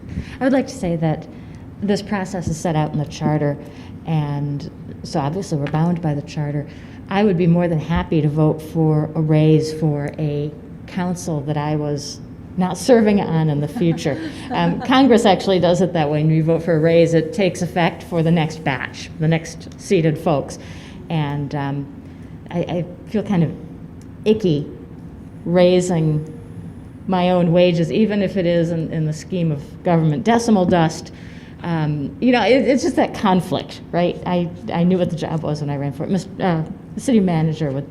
I just want to point out to make sure council is aware that you have two options. One is you do nothing, and then the recommendation goes in place. And I think that it was envisioned in that way for a reason, just to get to your issue, that you're really not voting yourself an increase, which puts people in an unpalatable position. But the commission is simply doing their work and making a recommendation that goes into place without council taking action to object. So I think that you have no action to take if you want to go in place. Your only action is to stop it. Is that correct? That is correct. If they want to reject it, it would be a 2/3 vote for a resolution to do that. Otherwise, no action would make it effective 30 days after filing with the clerk. Mayor Pro Tem Watson, did you have anything to add? Yes, I just wanted to say thank you to the officers' compensation group. And thank you, Councilmember Babcock, for that history about people agreeing or not agreeing to the raises. I know former mayor, did take a hit. He took a financial hit when he decided to serve our community, and he was able to do that. And for me, as the single wage earner in my family, I've thought about at times, okay, I've got this little bit of council pay, but could I use that to get a different job that demands less so that I can have like balance? And so I just do appreciate that there is compensation, and I appreciate the time that the group took, again, to think about it. I have lots of opinions about the weight of this job and the monetary value of it. And I'm just going to express my mind. So I do sympathize with Councilmember Babcock's point that it is weird to be in a position to, essentially agree to your own increase in compensation. Most people, I think, who follow East Lansing politics know that I used to be a writer on the other side of this table, and that I wrote about East Lansing city politics before I became a politician. I made more money working for a crowd-funded community newspaper than I do as the mayor of this town. I think that, and I did not make very much money as a crowd-funded writer for a community newspaper. I think that that speaks to the way that we value both of those services. I do appreciate that Mayor Pro Tem Watson brought up former Mayor Stevens. I am in this position partially because of the financial burden that this put on him. He made us aware of his acceptance at Harvard. His alternate pathway would have been to serve out the final 3 years or 3 months of his council term, which would have then left him unemployed for 9 months before the next term at Harvard started, because he had to quit his regular, well-compensated full-time job with the MEA when he rose to this position. So I just, the increase here is moderate. But I do also want to put out to the community that if you want people in this role who represent the city of East Lansing, that you have to recognize that this job takes us away from other earning possibilities. And if you continue to compensate this job at the rate that it's essentially volunteer, then you will continue to have politicians who are independently wealthy, retired, essentially able to bear the financial burden of this service. And that skews the representation that you get on this council. So I think you have a very odd body here. in terms of what this body usually looks like.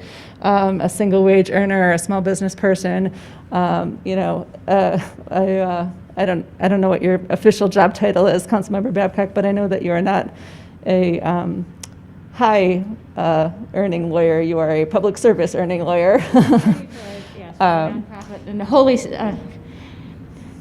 Unfortunately, I've turned into a Jane Austen character, heavily subsidized by my much better half. $200, however, is not going to change his mind about this. Yes, my family's financial burdens are entirely on my husband's earning at this point, which is not a position that I love to be in.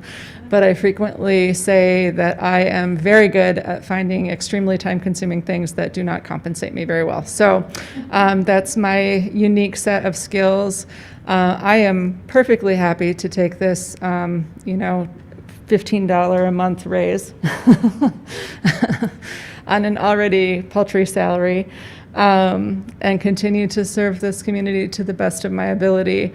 If I had the ability to make future councils earn twice or even 3 times what we are earning so that we could really do this work the way that it was intended to be done, I would do that. I do not have that ability because that's not how our charter is written. But I do think that it's an important conversation to have. So I don't think any of us resent our service, but it is true that it is a sacrifice. So no opposition from me.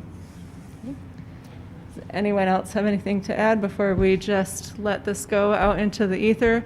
I wanted to thank the Officers' Compensation Committee and their chair, who's here with us tonight, for the work that they've done and for the kind words that they put in their letter of recommendation. Thank you very much.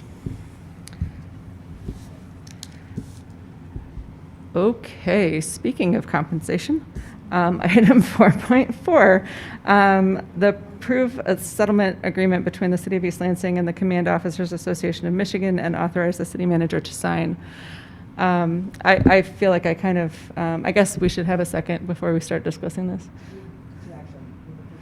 Oh, well, I just read it off, so I guess, I mean, I could move it. Sure, I'll move that. But I do need a second. I'll second. All right, Councilmember Draheim. Yeah, so I do value the service of these employees. I think it's good. I think this contract was negotiated in good faith. I think it's significant to note that this is subject to the, I don't remember what the act is. I'll let Councilmember, I elevated you, or demoted you perhaps, I guess, actually. Our city manager, George Lahanis, might be able to talk to some of the complexities of negotiating these union agreements with our public safety bodies. So I'd be happy to give a brief overview. So as the council knows, we have 9, depending on how you count them, 9 labor contracts or 9 bargaining units in the city across all the different functions. There are currently 3 expired agreements. They're all public safety. So police officers, police command, and our firefighters, which is a mixed group of firefighters and command officers. Chief bargaining and chief spokesperson is Shelley Newman, and then she's assisted by, depending on which group, members and leadership from that organization, as well as finance department. So what we have here, I think, is a very fair agreement in terms of staying within the parameters that we discussed with City Council about 6 months ago. It is primarily looking at economic issues, and in that respect, I think it stays within our parameters nicely, and it compensates them fairly, but is also fair to the city. And significantly for us, they are covered by Public Act 312, as you mentioned, which provides bargaining arbitration for police and firefighters and dispatchers, which we don't have. And with that, this would be the first contract setting parameters, and is important from that perspective of establishing sort of a pathway for the other agreements as well. I think to me, the most compelling reason to just go through with this now. I do appreciate Councilmember Babcock's comments earlier about respecting the position of the incoming council and also the discussion that we have had around the contracts with our public safety officers. That binding arbitration clause puts us in a very difficult position. Essentially, right now we have on the table a contract that has been negotiated, in good faith on both sides from both the representatives of the union and also our human resources representatives. If we move forward with clauses such as, I think one of the ones that was, what is a no cause dismissal clause, which is one of the things that's come up. First of all, I don't think that's fair to our employees. It's something that we wouldn't put into other union contracts, but also it would almost assuredly bump that into binding arbitration where we would be subject to someone else's will. At this point, we've got something that's been agreed to by both the employees and our manager, and I feel like we owe it to those people who give us good service to respect the work that they've done on their contract. So I think we've got a motion to approve on the table. I know Councilmember Babcock, it was your intention to table. I'm not sure exactly. I guess we could vote on the approval, and then if it doesn't pass, we could, or how does that work? Councilmember Babcock or any member of council could make a subsidiary motion Okay. to postpone to a date certain, which would be debatable, or a motion to table, which is not debatable. Okay. The difference, postponing to a certain date, you pick a date when it would come back. Tabling is just suspending consideration until there's, at some future time, a motion to remove it from the table. Okay. Would you like to make such a motion, Councilmember Babcock? Sure. Do we have to dispose of the motion? Do we have a motion on the table? No. I think if you motion, then we have to vote on your motion before we can Correct. return to So the mine. motion to table or postpone is subsidiary, so it would get decided first. So you can make it while the other motion is pending. Okay, thank Essentially, you so yours much. nests Yep. under mine, yes. Thank you. I think, actually, one question that has been raised to me, and I do not have an answer, is I see in the statute is compulsory arbitration. That does not necessarily mean binding. And I would actually like to have some time to get some information about that.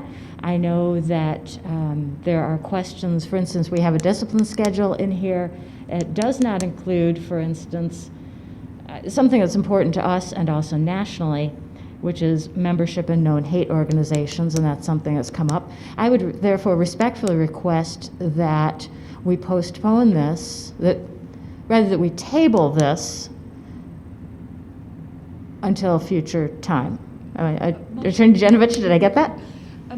A motion to postpone would require a specific date, so you'd want to pick, for example, November 23rd, I think is that the next business meeting? I'm just throwing that out there, because I think that's your next business meeting. Right. So motion to postpone would have a date certain, motion to table would not. I think actually I'd like to make a motion to table because we don't want to shellac. If we have a different council makeup, we don't want to shellac them on their first night necessarily. So, and again, this is, the benefits they're earning are retroactive. So So a motion to table requires a second, and then it is not debatable. Once there's a second, there has to be an immediate vote on the motion to table. I guess I would like to make a motion to table, and And see if you get a second. through the mayor, I'm looking for a second. Yep, we're looking for a second.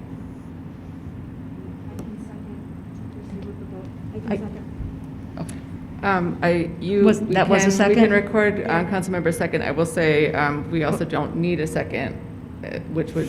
For it to motion to table? Well, it would essentially just not continue. So, but we can Oh, vote. if you did not get a Yes. second, then it would just die. It But would was just die, was there yeah. a second? There was from Councilmember Okay, West. so then you'll Yeah. have a vote on the motion to table. All right, a vote. All in favor, say aye. Aye. All in favor, same sign. Or all opposed, sorry, same sign. Aye. So that motion fails 1-4. We are now returned to the original motion, which is a motion to approve. Is there further discussion on the motion to approve? I would, although I think I saw Councilman Bacon's hand go up, or were you just adjusting your mask?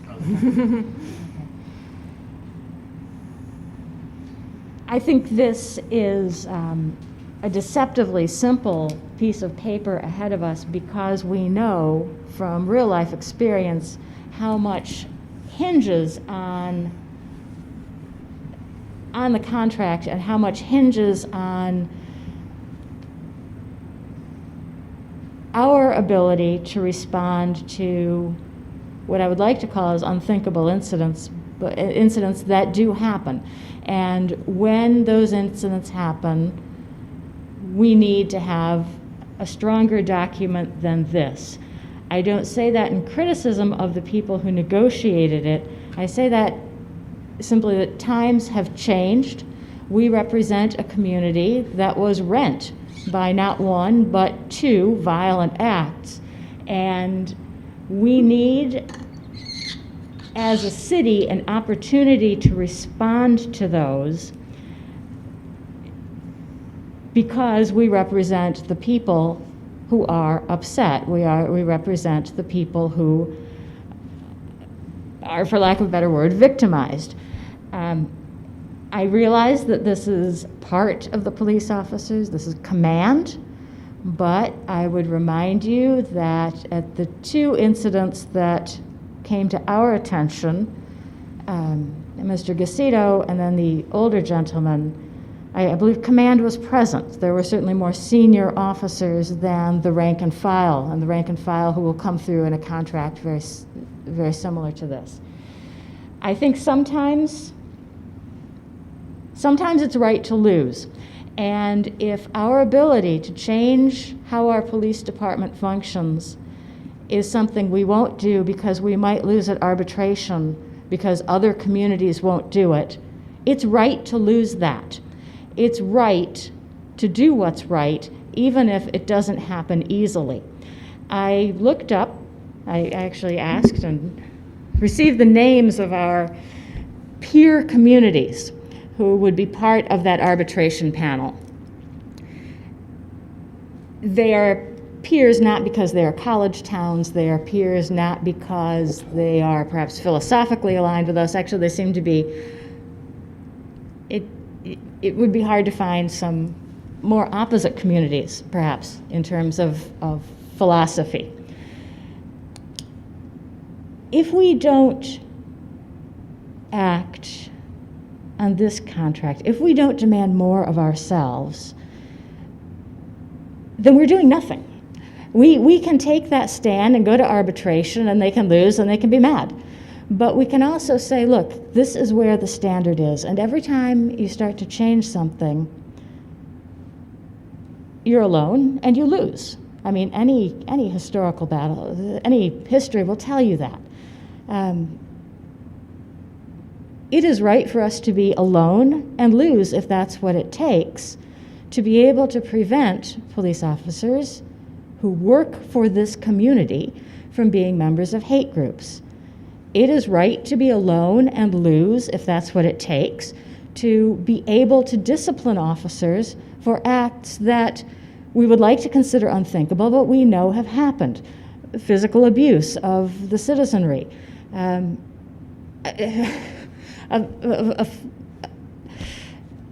At best, a mischaracterization that could have landed a 23-year-old man in prison for life. I don't like being wrong, and I don't like losing, and I don't like being alone. But this is the time to do it. This is what we were elected to do. We're elected to stand up for the people of the city of East Lansing, and whether they come in for the day, whether they live here, whether they're driving through, we need to have a response. We need to have the right to respond. We need to tell folks that we will respond for them. And the way we do that, we've been told time and again, is through the contract. And I don't see us having any ability to do that through this contract. So we can approve this and just say, sorry folks, it was all words, we were posturing in front of the cameras. Or we can say, this does not meet the standard for the circumstances we are now in. And if other communities decide that is not acceptable, we'll go to Plan B. The other communities can decide that for themselves. But we will try to do what's right when we have the opportunity to do it. Thank you. Councilmember Draheim. Our form of government is that we are a city manager form of government, and this council represents a policymaking body. And so I think the issues that are being brought up are important, and I do think that they are part of the policy-making discussion that needs to happen with a group like this in advance of contract negotiations. And things will always change because contract negotiations take a long time, although several of the things you identified certainly predated this. Our staff, who is working at the behest of this policymaking body, has negotiated in good faith with one of our labor unions. And I think that this is a solid contract because of that. And you know, there is discussion in here, and I know there was discussion because this is what the cycle is, that when you are going into budgets and when you are going into contracting process, staff, you know, has some discussion about these are the parameters that we are talking about. This is where we're trying to go with these, and that is the time, I think, for our council to weigh in on policy issues, not specifics, not language of a contract, but policy issues that they might want to address. And to pull the rug out after a long period of contract negotiations, I think would be very unfair to the employees themselves, but also to the financial well-being of this community. Councilmember Babcock. Thank you. I would say respectfully to Councilmember Draheim, these issues were raised in this context before the negotiations on this contract began. I would also say that we find ourselves chasing our tails because we're told, well, that's in the budget, well, that's in the contract, well, that's in the budget, well, that's in the contract. And I recall a heated conversation where some of us asked repeatedly the labor attorney whether a disciplinary question would be handled by administrative decision by the chief, by contract, or through some sort of budgetary mechanism. We don't have the budgetary mechanism unless we start unfunding the police department, which this body decidedly did not do. So we sat through that conversation, and I think many of us remember sort of chasing our tails. And the answer that most attorneys will give you anytime is, it depends. But we didn't even get the courtesy of a legal it depends. It was, that's in the budget, or excuse me, that's in the contract. Well, where is it in the contract? Well, that's an administrative decision. We were asking about the same act, and it was a highly frustrating conversation. I'm not sure any of us knew at the end of that conversation. If we are going to put a definition of professionalism, for instance, in this contract, if we are going to put, I mean, we see the evaluation, we don't see any discussion of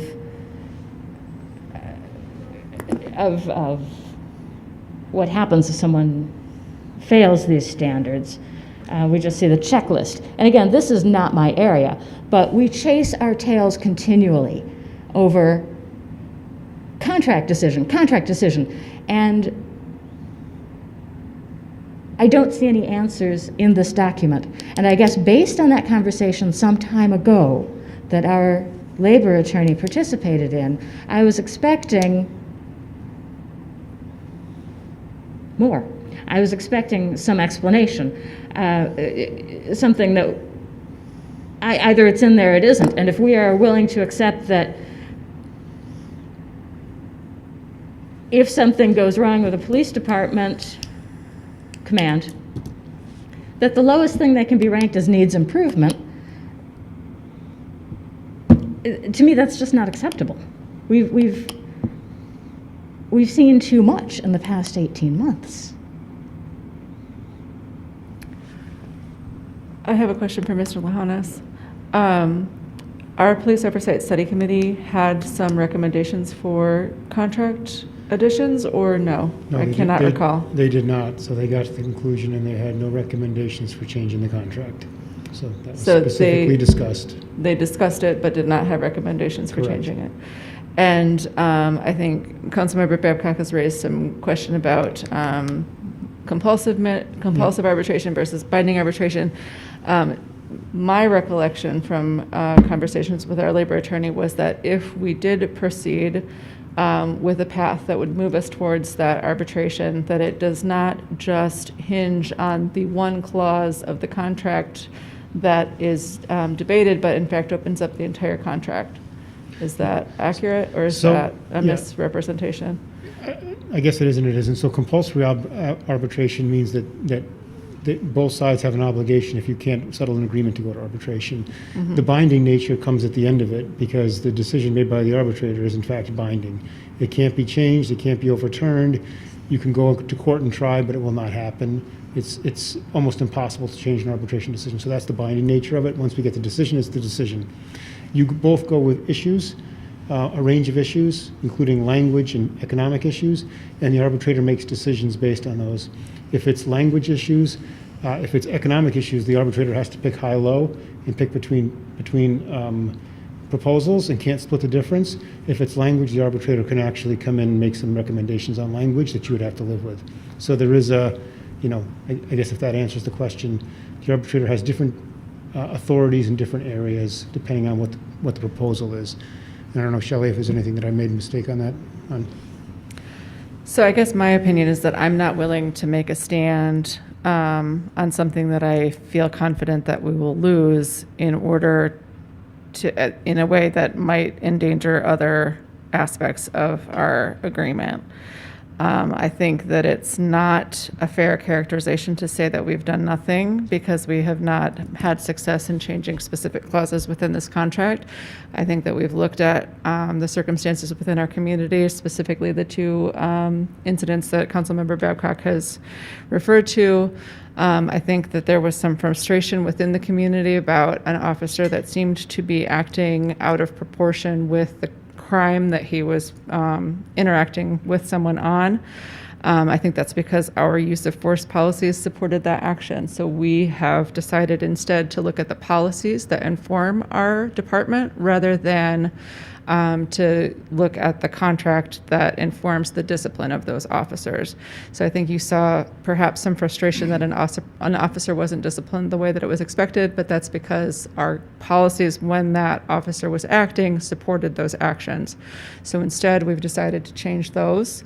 I think we've made a fair push. I would not say that we have by any means completely, reinvented public policy, but we have made definitely some gains, I would say, that I'm quite proud of in that area.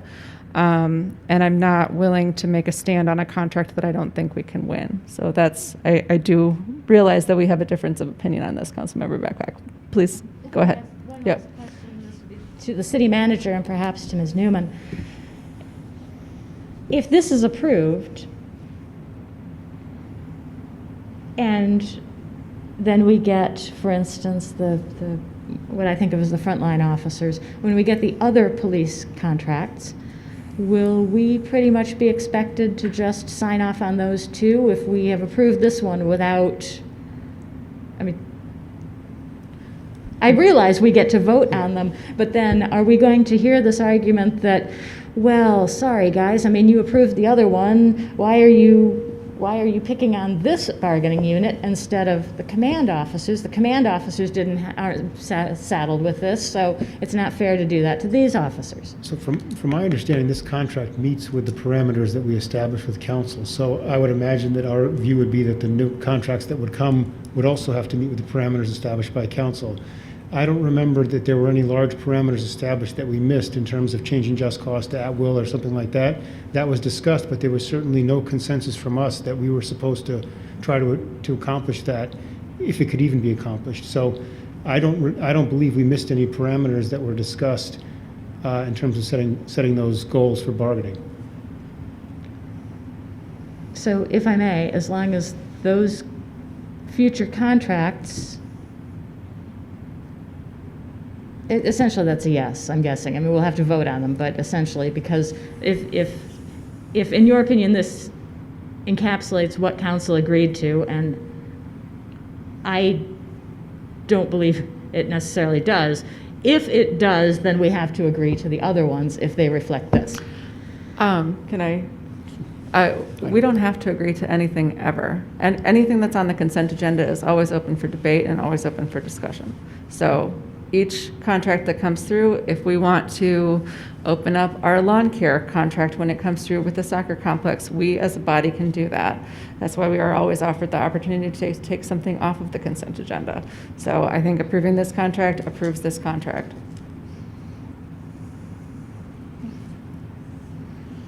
Oh, one last question for the city manager. When you were describing binding arbitration, were you defining it, or are you confirming that binding arbitration is what happens in these cases? Because not all arbitration is binding. So the labor aspect, when this contract, if we do the dispute resolution at the end of this contract, it's, if we can't reach an agreement and we go to a mediation, beyond mediation, it goes to a Act 312 arbitrator. That arbitrator hears all the outstanding issues and issues a ruling. That is completely binding on the city, and the union essentially writes the contract on those proposals, if that's what you mean, if that's the question, and it Yes. it is binding at that point. You know, I went on a search for police arbitration panel members, and I could not find anyone. Anyway, yes, I believe Attorney General. With the disclaimer that I'm not your labor counsel, which you know, and I haven't read this contract and don't want to opine, to the extent there's a question about whether arbitration under Act 312 is binding, MCL 423.240 says, a majority decision of the arbitration panel, if supported by competent material and substantial evidence on the whole record, shall be final and binding upon the parties and may be enforced, etc. Thank you. You're welcome. The panel is a little bit of a misnomer. It's the arbitrator, and then there's a labor rep and an employer rep who typically side with your own side. So it really is the arbitrator's decision. They call it a panel. It's really the arbitrator, and there's a group of Act 312 arbitrators that are appointed to make those decisions. So they call it a panel. It's actually one person who issues the final decision. Mayor Pro Tem Watson. Wanted to say, Councilmember Babcock, I remember feeling like I was at a brick wall when we had that meeting, and I left it feeling like I was brought into a meeting to just be told no, and left the meeting feeling like there was no space. And so I feel like we've had time, but we don't always have the tools in the groups to make the change in these few months, or I can't remember when we met. So my hope is with the Police Oversight Committee, and also looking at that the contract would expire in 2023, that we might see some ideas and some space to make the changes that we're looking for. And I also hear George saying that there's two other groups that are still going to be coming forward with the new council. So that option again is going to be there to ask questions or interject ourselves differently than right now. And to your point, thank you for your points about public safety labor groups get retro pay when contracts aren't signed. And so I want to restate my position, and that is that it's unfortunate that the other union groups do not, since the laws change. And so what I don't want to happen is that there's a non-public safety labor group coming forward to council around this time, and we decide to delay more for the new group of people. And so that's where I'm coming from too. And lastly, just from being on the bargaining committee, I know the amount of time and the amount of thought that it takes to finally come to that conclusion and to be at that place. Like, I remember sending out messages where we've finally signed the contract, and that's when it goes into effect, and that's when you know, like, you can lay it to rest and like what's going on. And so I'm just on board with the work that was put into this, and people being able to relax and move forward, even though we are where we are for council. Mr. Bacon, and then I think I'd like to call the question after Mr. Bacon's comment. I think having sat with the Police Oversight Commission and looked at over this stuff over a year, a lot of time, and I think everyone has to comprehend the power and the level of what 312 provides uniquely to this labor and bargaining unit. I mean, I'm no one's surprised. I support labor, huge, but this is 312 kind of begs issues from time to time, making it a little bit impenetrable, and it causes, the power corrupts in a way. Nothing against the individuals, but I think it is a very powerful inclusion in labor contracts, and kudos to whoever figured out how to get that done. But I think there is elements of that that's hitting the brick wall. But secondarily, I think law enforcement command and everyone else has to understand none of this is happening in a vacuum. Really, our ability to enforce these things will be the least of someone's problems going forward at this point. I think there's a shift in the entire conversation and what's taking place here. You're not under the scrutiny of East Lansing City Council, you're under national scrutiny. And I think they would understand that at this point. And in some levels, not working with us and not doing those kind of things will expose you to things outside of, almost like a parent would say, it's outside of my control now. There's nothing I can do about it. What's coming down now is now beyond East Lansing. And I think everyone who's doing the role of law enforcement now should understand that. I'm sure the command has beat that into people's heads that this is, it won't really matter what we think, 'cause public opinion and what will come down will be national. It's a different environment. There's a lot of work to be done here. This is a very complicated issue, and I would just hope that people will make the right choices. And that's, at the end of the day, this law enforcement things, we can put a million rules in here and it's going to come down, like we say in football, to the Jacks and Joes, not X and O's. It comes down to the people and the individuals in some of these roles. And if there's bad actors in these roles, it won't matter how many rules or labor things you put in place, because a bad actor, it's even listening to the prosecutorial conversation and story here between the judge, the prosecutor, and law enforcement, and that continuum, that's about the most power that can be leveraged on an individual in society at any point, other than your surgeon who's sitting there preparing to cut on you. I don't think there's another portion of any life where you're sitting there and your entire existence is in another group's hands. Other than that, it's the only way I can even metaphorically equivocate it. So it is very challenging, it's very difficult, and it's beyond even this contract, but just understanding the nation's watching, the nation's fatigued on this issue and tired, as fatigued as I'm sure what I hear from the rank and file and from leadership, that they're fatigued and they feel beat down. The nation's beat down on this subject. You can't be wrong anymore. As I say, time's up on a lot of this stuff. So anyone who's fatigued to the degree that they don't feel like they can do this function anymore, they may be right. They may be right, because it goes so far beyond this contract going forward. And I just want to let you guys know, this is tough. This is a tough subject, and just do the right things. Just do the right things going forward. Don't try to skirt to the very edge of any contract in the first place. You're in one of the most important roles in society. You have to take it down the middle, balls and strikes. So it's kind of on you. It's this profession that people have chosen, and like I said, there's probably not a more important role in society at this point, and the power is unequivocal. So beyond this, do the right things, and I just want that to be on the record, because having sat with this subject for a full year, it's very difficult from a pen to paper perspective to try to get this right. There's some hearts and minds stuff in here that needs to be done, and one bad actor can literally destroy this entire system. So, that's for our law enforcement to take up and to take to heart, but that's just kind of where we're at. So, here we go. Thank you, Councilmember Bacon. I would like to call the question on the motion, which is a motion to approve. All in favor, say aye. Aye. Aye. All opposed, same sign. Opposed. I think that's a 4-1 vote. So that passes. And with that, we are adjourned.